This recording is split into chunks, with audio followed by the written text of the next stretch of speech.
My name is Kay Gray, and I am a member of Al-Anon. Hi, y'all. I'm absolutely thrilled to be here and just so honored to get to meet Rochelle. Rochelle is new to our program, and it is just such great hope and so inspiring to see the newcomers come in and just jump right in the middle. And that's what it seems to me that Rochelle has done. Thank you, honey. Jump right in. I just wanted to thank the committee for asking me to come and to be a part of this weekend. And the 33rd conference. And I don't know if it's always been here, but this is just such a great facility. And what a great honor it is to be a part of this weekend. We got here, and I just want to thank Milt last night for his talk. It was just a really great talk, and I enjoyed it so much. And just echo what he said about the fruit basket. We've been in it since the moment we walked in the door. I don't know where people in Kansas get strawberries like that, but I'm going to be looking for them. They were delicious. We met Mary Ann and Roger some months ago, and we've talked on the phone, and Mary Ann had asked us to come and be a part of this weekend. And that's one of the joys of coming to conferences, and that's something that Rochelle and I have talked about, is the joys of coming to conference and meeting people. And when I first came, you all looked like you went to the same home group. You all hugged each other, you all laughed. I had no idea that you were from groups all over, but how you got to know each other was by coming to conferences and going to meetings at different groups. And I just knew that I was never going to be a part of that. And thank goodness I had a sponsor that I talked to about that, and she gave me some directions. She said, just go around and introduce yourself and say that this is your first conference and that you're new. And I did that, and I kept doing that. And as I came back to conferences, I began to recognize some faces, and through doing that, I became a part of. And this weekend has been like a reunion, because I have come here and I've seen faces and met people that I have met before, and I don't think there's anything that we do that is much more exciting than that, than to see each other again. And someone that's here tonight, this morning, Margaret, I met a number of years ago, that she just keeps showing up. And I thought that when we came here, I wondered if Margaret was going to be here. And what went through my mind is, no, for goodness sakes, this must be forever away from where she lives. And it is, and sure enough, she showed up. And what a great reunion that was, to get to be a part of that. And I just am so glad that you're here. Joe's going to talk, and I want to thank him in advance for his talk that he's going to give, and the reason why I want to do that is because I don't want him to have to rebuttal what I'm going to say. I really do like to talk after him. Al-Anon's, well, some of us are just sicker and thicker than others. And I like to clean up what he's going to say. I still like to do that. I have a home group, and my home group is the Big Book group in Dallas, Texas, and if you're ever in Dallas, we're listed in the phone book, and it's under Joe and Kay Gray. Please feel free to call us, and we'll take you to a meeting and spend time with you. But, after 16 years, I still don't have all these gifts that she read. And I want them. I really want them. I'm a Big Book Al-Anon, and I read the Big Book of Alcoholics Anonymous, and those promises have come true in my life. Do they all stay true all at the same time? No, not really. But the book tells me as long as I work for them, they'll come true, and they have. And I am so grateful for that. But those gifts, wow. There were several on there that I'm not participating in. I hate to tell y'all. It's not that I don't want them. I'm just not participating in them. But when I talk second, I can clean up what Joe says. And that's just part of our deal. I came to you all November the 5th, 1986, and as the Big Book says, I was bankrupt. And I was bankrupt in every way, and you all were a sorry-looking outfit. I can remember sitting in those hard chairs thinking, if this is what I'm going to have to do for the rest of my life, I don't know. And I can tell you that I am thrilled to just sit among you today. But I started off, and I did what I was told. what the other people around me said. I had a sister-in-law that insisted that I get a sponsor, and I did. And I started off working these steps, and the solution for me is in these steps, and that's how I have found out everything that I know about myself. Because until that point, I had shut the door on every area of my life. I blamed, I complained, and just used everything that was in my past as an excuse for how I was. And this program has helped clean that up.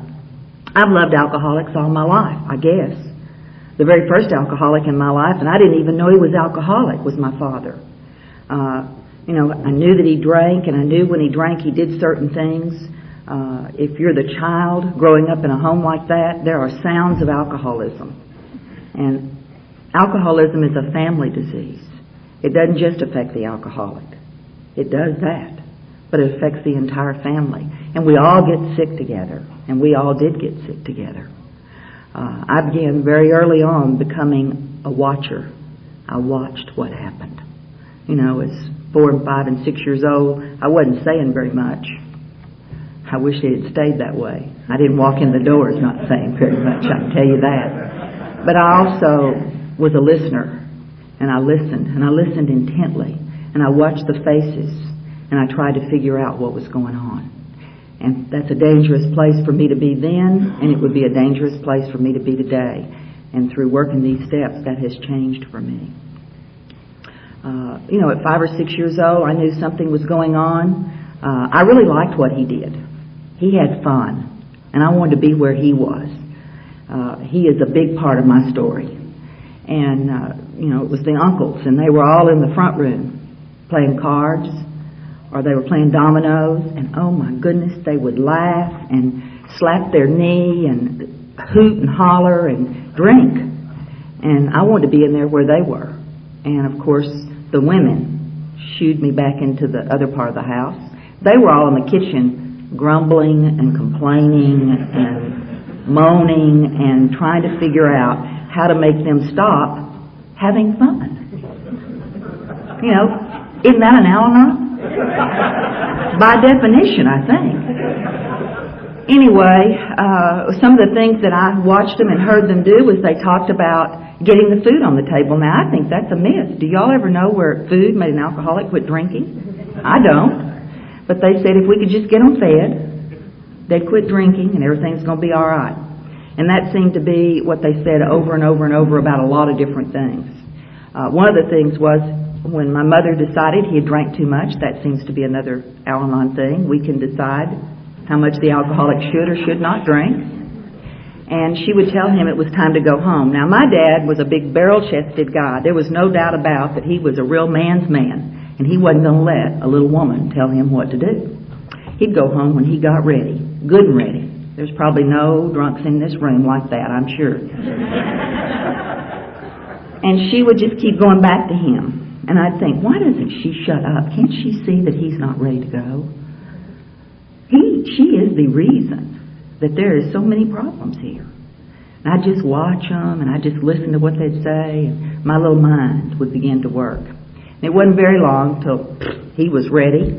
I'm not sure at that point she was, but he was ready. And we'd go get in the car, and we'd start home. And I'd get in that back seat, and, over time, this was what happened. It was just my experience, and I didn't know that the fight was fixing to start. And it started over how fast he drove. We'd get in the car. We lived about 30 miles from where my family in Dallas lived, and she'd be saying over and over, "You're going too fast." And I'd peek up over that back seat, and I'd hear her say, "You're going 110. Now, I wish I could tell you I knew that we were going 110, but I just knew that she kept saying it over and over. And "You're going to kill us." And I'd lay down in that back seat, and I'd begin to pray. I grew up going to church, and I loved going to church. Church was a safe place for me. And that's where I had my first encounter, my first relationship with God. And it was a sweet relationship.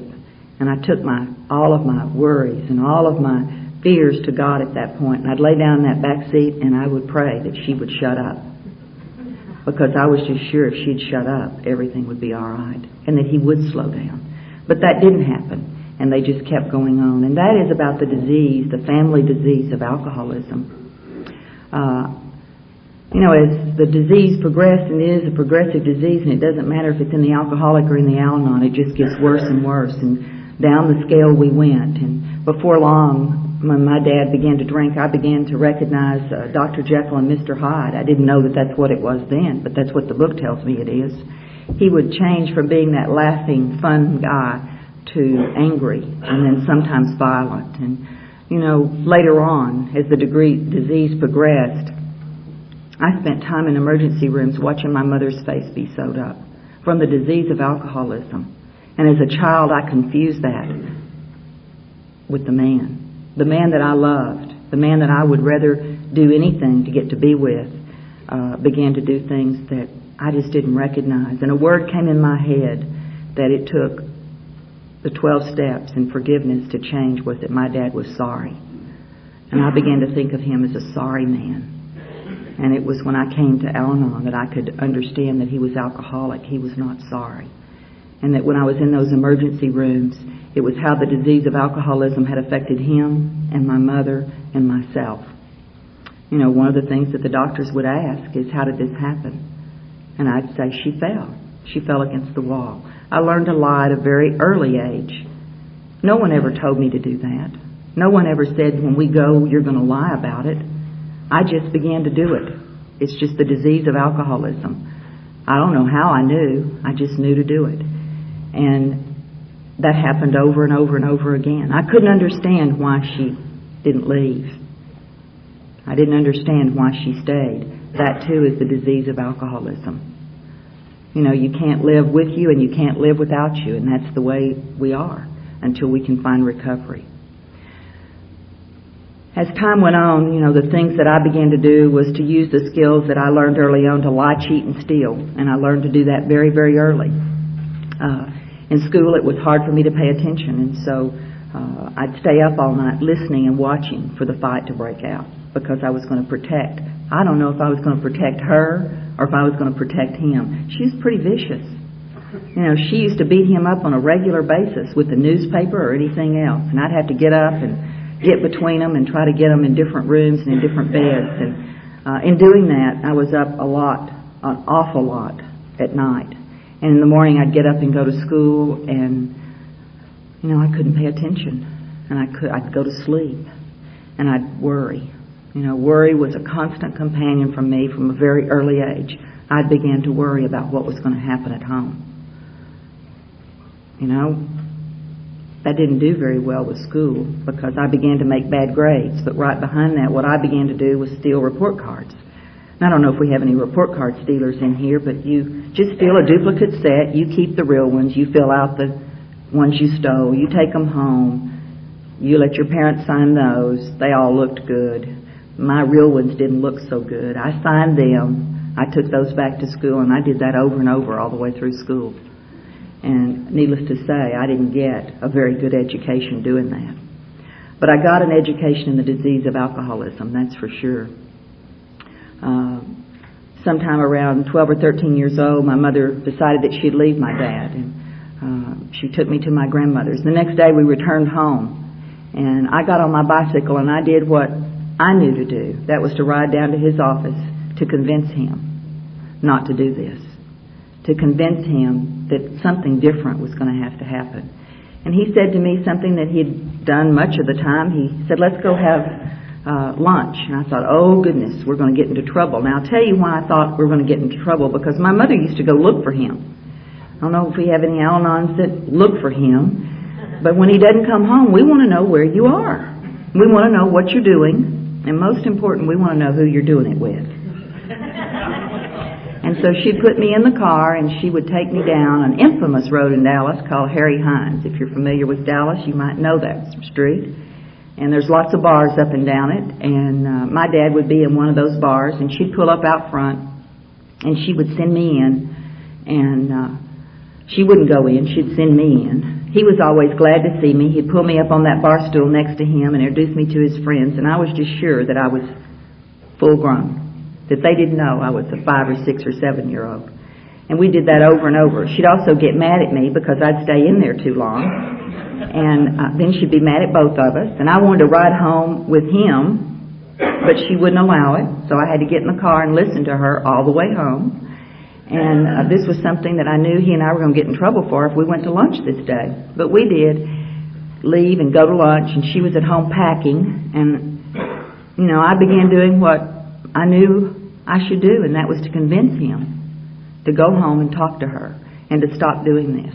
I did not want them to get a divorce, and I did not want them to split up. And what I know is that she extracted the very, very best admission out of him she possibly could. And that's what we try to do. We try to close all the loopholes and to try to figure out how to get you to stop drinking. And as I stand here before you, I have not learned that secret. The way she did it that day is that she made him promise that he would never drink at home again. And he told her that he wouldn't. And unfortunately, he just never came home after that. And it just escalated, the disease of alcoholism. And I began to do things like lie about where I was going and what I was doing because things just weren't right. I began to live in a fantasy world about someday it was going to be different. I wasn't going to live my life like this. I wasn't going to marry anybody that drank like my dad. And I certainly wasn't ever going to act like my mother. And I can tell you, when I walked in the doors of Al-Anon, I was just like both of them. It was just a mix of both of them. And I didn't even realize it. I closed the door on that growing up time when I was 18 years old. I started dating a young man, and he didn't drink like my dad, but he drank. And I began to very quickly know now that I began to act like her. And it was just a marriage made in heaven.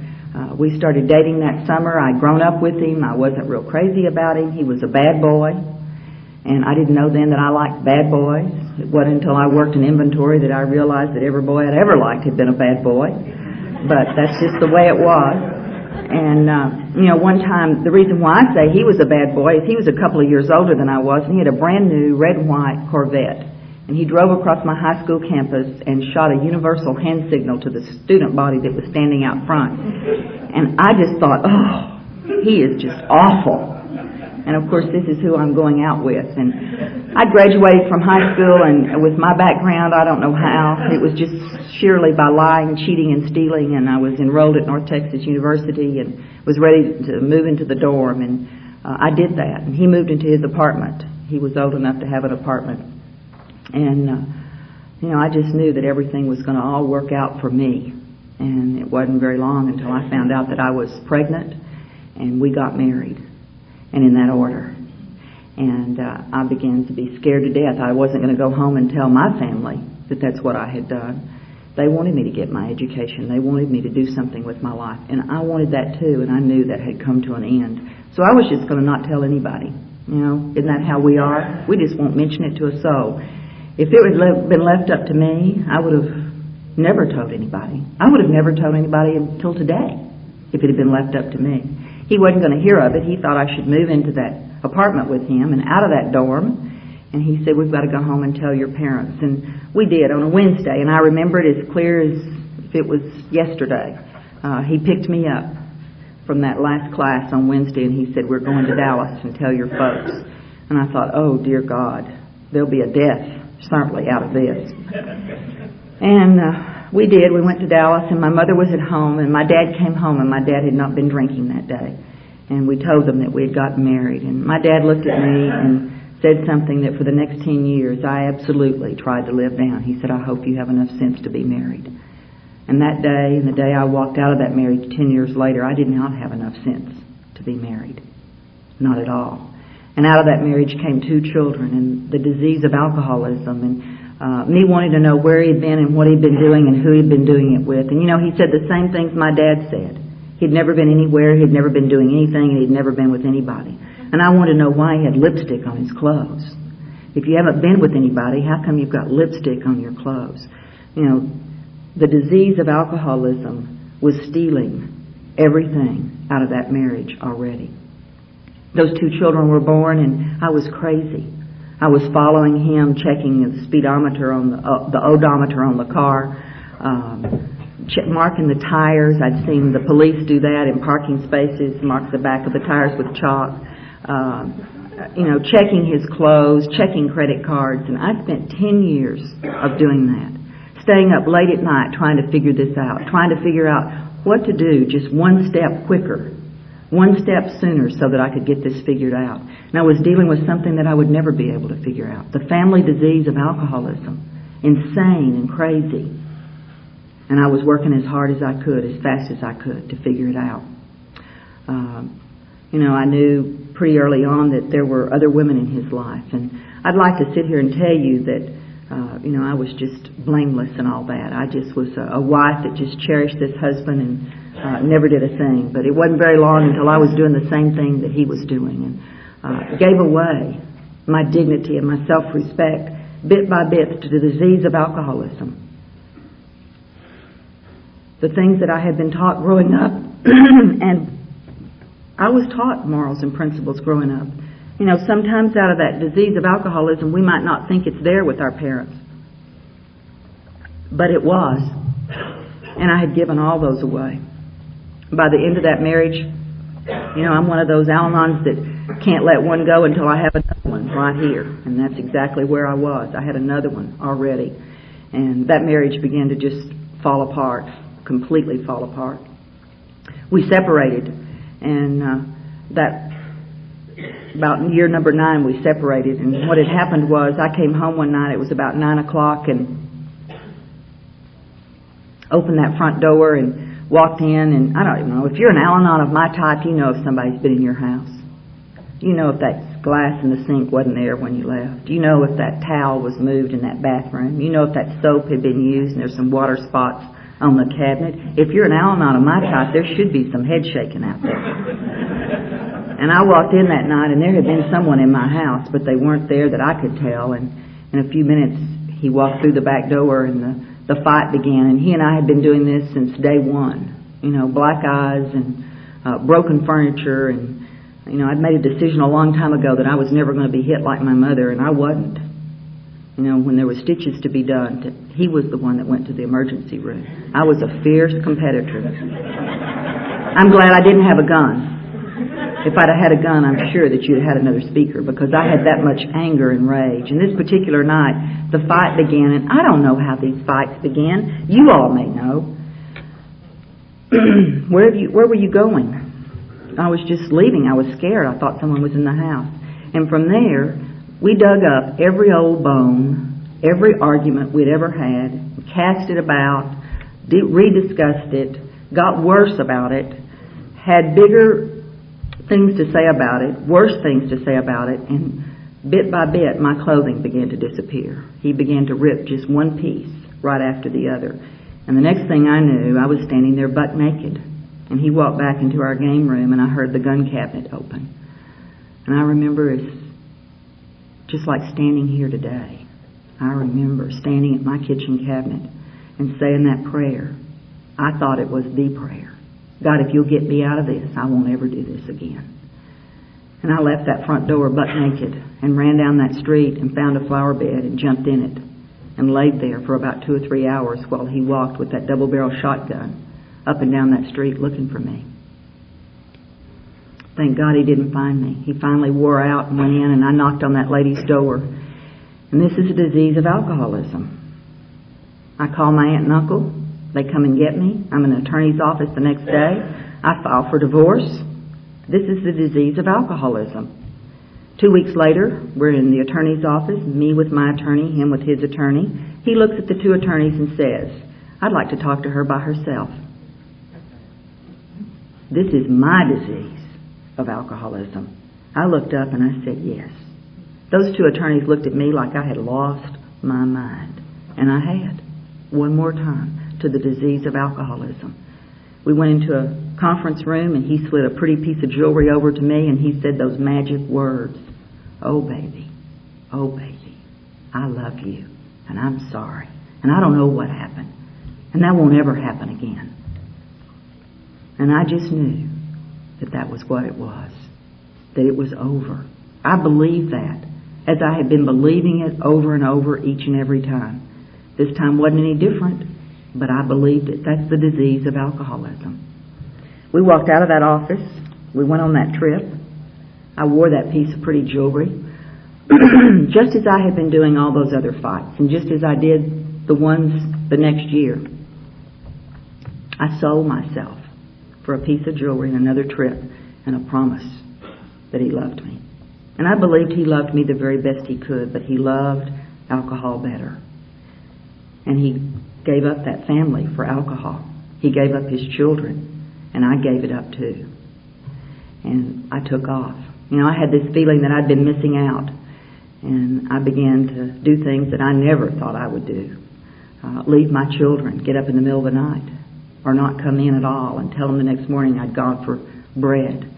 I began to live a lie that I had so much shame and so much guilt for that I could hardly look myself in the mirror.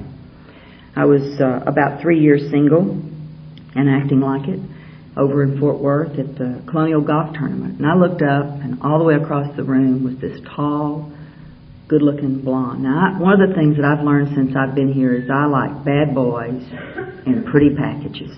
And there was a really pretty package sitting across the room. Now, there was only one thing wrong with the whole thing, is that he had this ugly blonde sitting in his lap.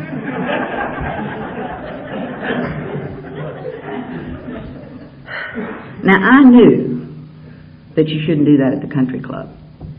Now, if it had been some of those other places that we hung out, of course we did that. But not at the country club. You've got to have some class if you're at the country club, right? Well, class be darned, here he is just a little bit later sitting at my table. Didn't even give that another thought, that he didn't have any class. He asked for my phone number, and I said no. And it started. Y'all know what it is. It started. It's that little twinkle, it's that little electricity, it's that little excitement that begins when you see the person that kind of is interesting to you. And he wanted my phone number, and I said no. Guys like you are too hard to handle. And they are. Trust me, they are. And we just did that back and forth, and he kept asking me for my phone number, and my friend that I was sitting there with finally gave him my phone number, and then I began to ask him for the phone number back. Y'all know the drill. I got up to go to the restroom, and he followed me, and he said, I want to take you out. And I said, well, big boy, if you want to take me out, how about tonight? And he just said the thing that sealed the deal. And it was this. He said, I have a date tonight. And I wouldn't break a date with her to go with you, but I wouldn't break a date with you to go with her. And I thought, my God, he has character.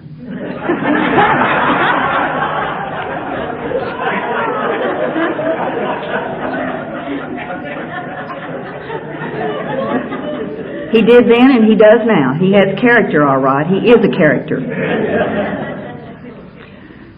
So we just started off, and y'all know how it is. It's just that little thing that we do. I can't explain it. It's one of the most exciting. I feel alive when I'm doing it. I just feel alive. And I did something that I'd been doing for a while. He just moved right in with me. I was not raised that way. You know, my dad put a box of vegetables from his garden on my front porch that said decay and question mark. I never believed that anything I did affected anybody else. He never knew who was going to be there. My dad didn't. And I know today how it broke my father's heart to watch the daughter that he loved do the things that I did. And see, I climbed right behind. What I'm doing never hurt a soul. Never hurt a soul. I hurt my kids, I hurt my family, I hurt people all along the way. But my denial was that I wasn't hurting a soul. Joe moved in and he had 3 kids and I had 2. And we just shuffled them together like a double deck of cards. And, you know, one of the things that we thought was, we're just going to do this differently. Now, there was no identification of that. We were just going to do it different than we had done it. And we did all right. One of the things that we did different is that he didn't leave me at home. And boy, I liked that. Every place he went, he wanted me to go with him. And I went with him on a moment's notice. If he said, we're going, I was up and dressed and ready to go. I was not going to stay at home. And my idea of taking care of these kids was to give them all $20 apiece and tell them to look for us when you saw us coming. And I'm telling you, alcoholism broke out in every room in the house. And I was one busy person. Many nights. It was nothing for me to put 250 or 300 miles on a car looking for them. You know, I grew up looking for that daddy. I went on to marry and look for him, and now I'm looking for them. And we had 3 or 4 of them active all at the same time, and I was driving all over everywhere looking for them, trying to figure out where they were, who they were with, and what they were doing. And I was crazier than I had ever been in my entire life. I wasn't looking at Joe, and I know Joe is grateful for that today. He really is grateful for that. My kids used to call me Dickless Tracy.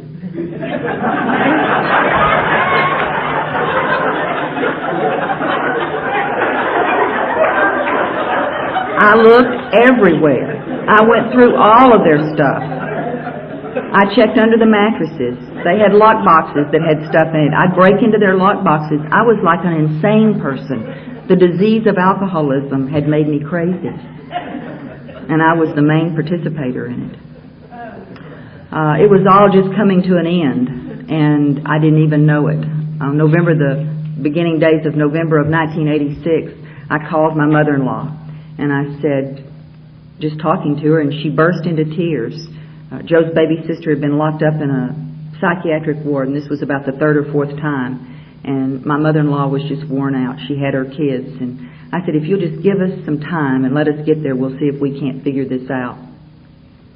Joe and I have been married about 10 years, and, what's he going to say? No, we're not going to go see about my baby sister. He said, yeah, let's go. And I packed my bags, and laying in the bottom of my closet was a round, bronze-looking chip. I picked it up, and I looked at it. I didn't know what it was. I didn't know where it came from. I didn't know what it signified. I recognized the Serenity Prayer on one side, and on the other side there was a circle and triangle and a blank spot where the AA's year is. I didn't even know it was an AA chip. Didn't know anything about Alcoholics Anonymous. Certainly had never even heard the word Al-Anon. But I put that in my pocket because it had the Serenity Prayer on it. It had hung in my family's home all my growing up life. I wish I could tell you that I'd understood it, but I didn't. But I put it in my pocket, and over the next 2 or 3 days, every time I felt like I was losing more control, I'd reach down and I'd feel that little coin in my pocket. And over the next 2 or 3 days, that sister-in-law came up from Austin, Texas, that had been in the program for about 5 years.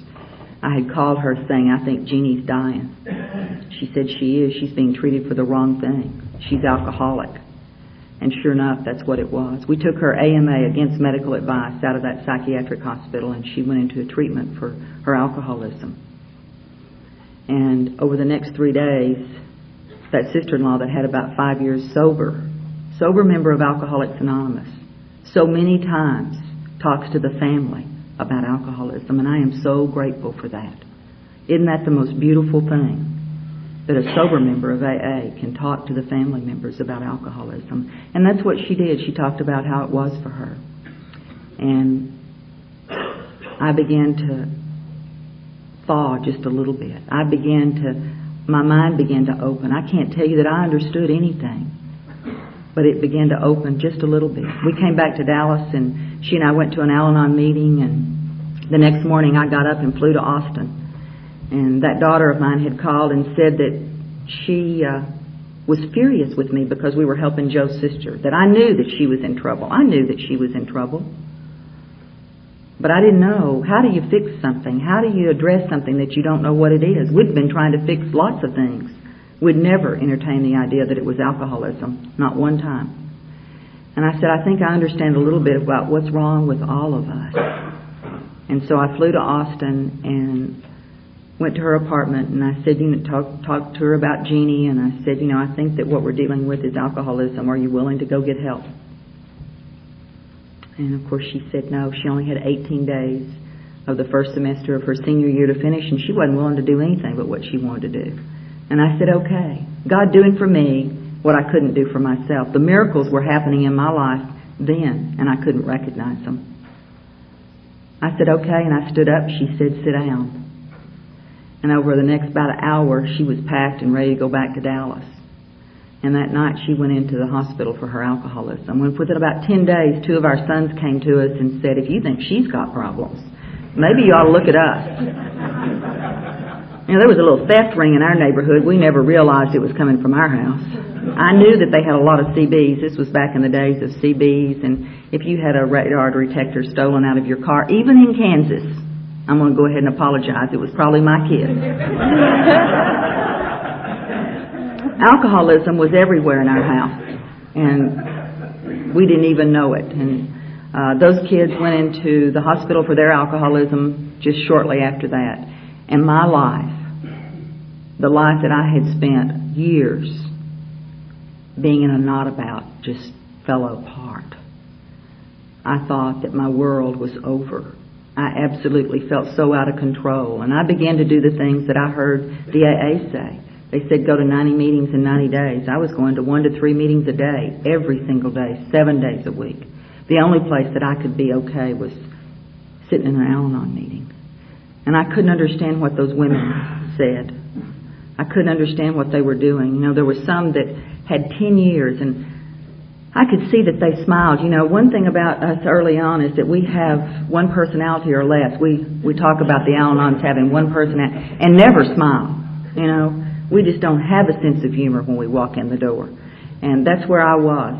This was serious, and my kids were dying with this disease, and I wanted help. And I'd say to these women, I need what that one has that has 10 years. And they were so kind to me. They'd say things like, oh, honey, you can have that. Don't die and come back. And I'd think, they're mean.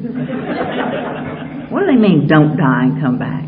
Thank God they told me that, just to keep coming back, because that's how I got this thing, one day at a time, just one day at a time. That sister-in-law started telling me to get a sponsor, and I did. I got a sponsor, and thank God that she was a sponsor that believes in the big book of Alcoholics Anonymous, and she put me in those steps, and she didn't let me up.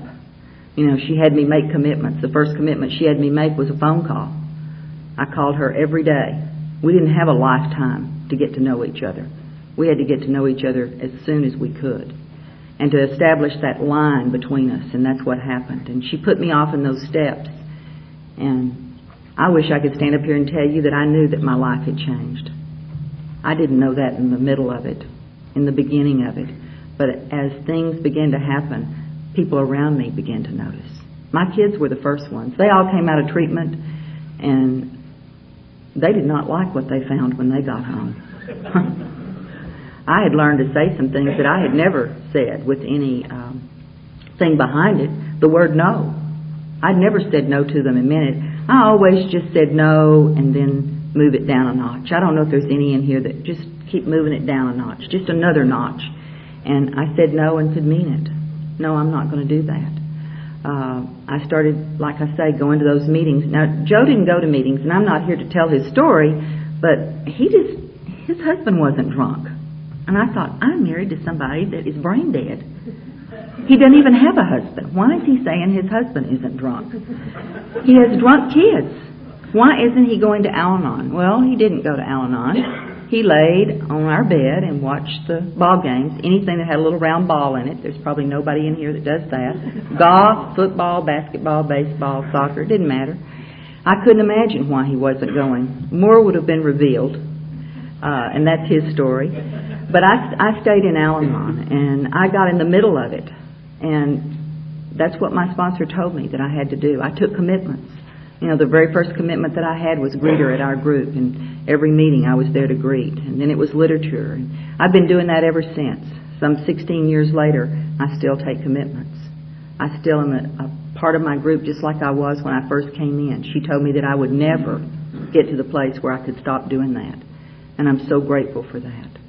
As I began to change, I began to get off of Joe's back. And, you know, one evening I'd been to a meeting, and I started down the hall, came in the house and started down the hall, and he met me, and he had that finger up, and he said, you don't make me happy anymore. We don't even have a marriage. And you know, those meetings, one right after the other, I said something to him that I didn't even realize was going to change the course of our lives. I said, I'm not responsible for your happiness. And I just walked right on. He says it made him mad. To be honest, I didn't even notice. He started going to meetings. He started going to Al-Anon meetings. And, you know, I'm going to let him tell you about all that. But our life began to change from that point on. And Since we've been here, we've had some of the greatest opportunities of our lives, and that is to get to meet you guys, to get to sit in a fellowship of men and women, and to have it grow up around us, and to watch the miracles, to watch the new ones come in, and watch the lights come on in their eyes, and watch the program of either Alcoholics Anonymous or Al-Anon begin to work in our lives. I go to 3 meetings a week, just like I did when I came in, 2 Al-Anon and 1 Open AA. Open AA has given me more than I can ever say thank you for. I get to listen to sober members of Alcoholics Anonymous. It has changed my life. Our children, I wish I could tell you, have all just come out of treatment and just joined the happy world of recovery. They've not. They've all done different things. They've all come in at different points and left at different points. And you know, right now I can tell you I don't know who's drinking and who's not. And for me, that is the program of Al-Anon. It really is not any of my business what they're doing. I have to let go. And that has been one of the hardest things for me to ever do. I've not let go pretty. It's always had scratch marks all over it. You know, but I've had to let go. And the disease of alcoholism is rearing its ugly head in our grandchildren now. You know, we have a beautiful 20-year-old granddaughter that has been dealing with alcoholism. And we have I just hope alcohol doesn't ever get splashed on him. He's 13. Well, he'll be 13 in just a few days. And I'm telling you, he is a double handful. And he likes to start fires. And he doesn't know why. He just feels uncomfortable, he'll tell you. He just doesn't know what it is. He's restless. He's irritable. And he's uncomfortable. And I don't know what all that means, but we're saving him a seat. I know that's for sure. We've got 7 grandkids out of those 5 kids. And, you know, they've all been divorcing and remarrying and having children. We have a new grandbaby on the way in June. Our oldest daughter is bringing us another grandbaby. And we are so excited about that. And we spend time with those kids. We only have one. It's not that we don't speak to him. He doesn't speak to us. And we're just sitting, waiting, and welcoming him back home anytime he wants to come. The disease of alcoholism is a destroyer. And I have to remember that. It's not the alcoholic that destroys. It's not the Al-Anon that destroys. It's the disease of alcoholism that is in each and every one of us. My life is a gift from God. What I do with that life is my gift to Him. I want you to know how much I love you, and thank you so very much for asking me to come and be a part of this weekend. Thank you.